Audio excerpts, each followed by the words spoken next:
What's up, guys, man? It's your boy, Coach B, just coming back for some double wing stuff.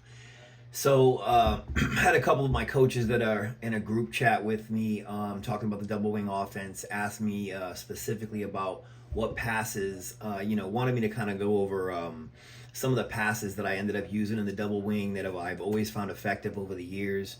So I've just decided to open up my playbook that's part of my system and just go over some of the stuff that I really like about specifically out of the double tight double wing is the Ray flood pass right. So when I first started coaching the double wing full time in 2013, I basically came out in this formation essentially, which is double tight double wing with like a sniffer fullback. I came out in essentially this formation almost 100% of the time. I think I may have offset my fullback at certain times, but pretty much we came out in double tight double wing. And my primary pass was this pass right here, Ray flood pass right. So as you can see here, the three back goes in motion. He comes over here. He's going to end up becoming a blocker. He just peels into the backfield. Now, one thing you got to understand is your quarterback in the double wing should always open up to motion. He opens up to motion. He rounds. He basically drops a good. I like this to be like 5 to 6 yards, and then his post up point is here. The back, the Ray back, the three back should peel around and block for him. Any kind of rush over here. This the ends comes down. That's going to be the three mans.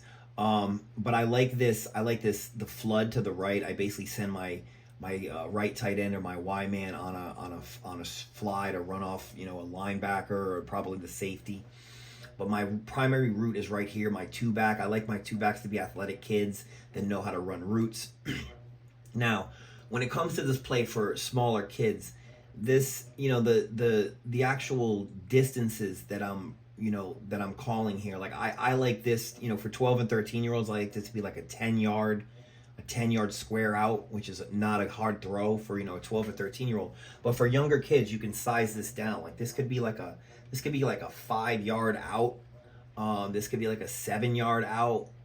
Whatever your quarterback's ability is. But this is an easy pattern. So as you can see, the primary route is right here. This, I like this, like I said, a 10-yard square out. My four-back is going to, on the snap of the ball, he's going to peel off into the flat. That's why sometimes I may align him in the bear formation down here where the four-back will be down here. He'll start here. It just eases it quickens the distance for him to get into the flat. So this is the fullback is on a 3-yard flat. So if he doesn't if this kid isn't open clearly, like maybe this cornerback was in like some kind of cover 2 drop or something, and the throw looks sketchy, he can always hit this kid in the flat because usually no one comes out with a fullback. He's usually like a free runner. All right, so that's one of my favorite passes. Now, as a complement to this, I also like running rocket out flood pass right, and basically what that is this is high speed motion behind the quarterback and basically behind the fullback. He's just flying out of the formation. The ball doesn't get snapped till the three back gets to like right about here.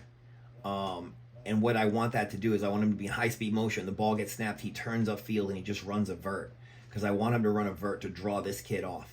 And then I run the same 2 routes with my wing back. He runs a 10-yard square out. On this play, this kid was always wide open. So again, you can run this motion out, run your 3 back all the way out. Now on this play, I didn't trust it. I didn't trust since I don't have this 3 back coming and blocking.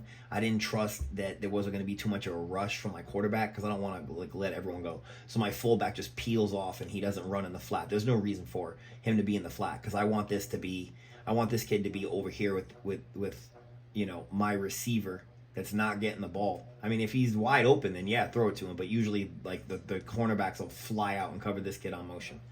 So expect that. For little kids, this one's kind of hard. I used to run this play. This is called No Mo Forgo. It was one of my favorite plays. As the ages got older and older, basically it's a double tight double wing, 4 verts. I would do this for any time I noticed that the defense just came out in like a 10-1, or they just were just completely playing the run against me and just had given up trying to defend the pass. So that's when I would run no-mo 4-go. Like, it would hit them like they were expecting motion, play after play after play. Then all of a sudden I hit them with 4 verticals. The 3 back on the left, the 2 back on the right, they're widening to the numbers and going vertical, and both X and Y tight ends are going vertical up the field. Like, this is a cover 1 killer. We completed like more in 2015 with my Pee Wee team. I think we scored like maybe 5 or 6 times off this play alone. So yeah, that's one of my favorite passes. Little kids, I don't really be messing with screens for little guys, so I won't recommend any of that. So let me just go down a little bit deeper into the gun stuff. And like I said, this all comes with my my manual that I sell here on my channel or at westcoastload@yahoo.com. So feel free to hit me up, feel free to subscribe. So this is out of my gunwing formation. It's not much different. I ran this in 2016, the first year I had ever run it, and I kind of fell in love with it. And I just morphed the double wing formation with this. I just moved my wing back to the 3 position.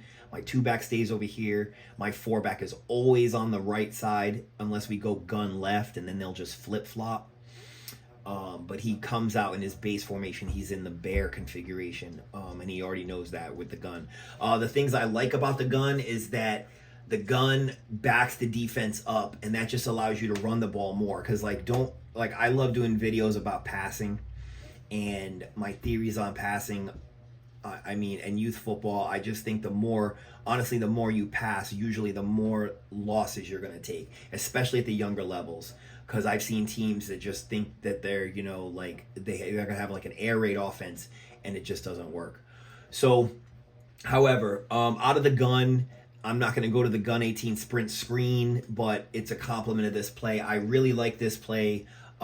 This motion right here by the 3 back, it isn't really high speed. You can send him in high speed. It really doesn't matter. He just comes to the side and he blocks, because when your quarterback gets the ball, he executes basically a deep rollout to like about, 2 yards outside where the starting wing was, just right there. And you're seeing 2 slants. You're seeing a post corner on this side, post in on here.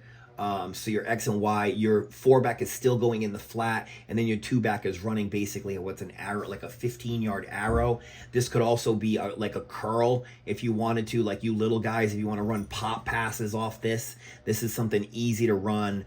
Your tight end could just come right here and just kind of do like a little button hook for the smaller guys. So as you can tell, and obviously this is for, most right-handed quarterbacks. I mean, you'd have to flip-flop this the other way if you had a left-handed quarterback, because he's going to throw better rolling to the left versus the right.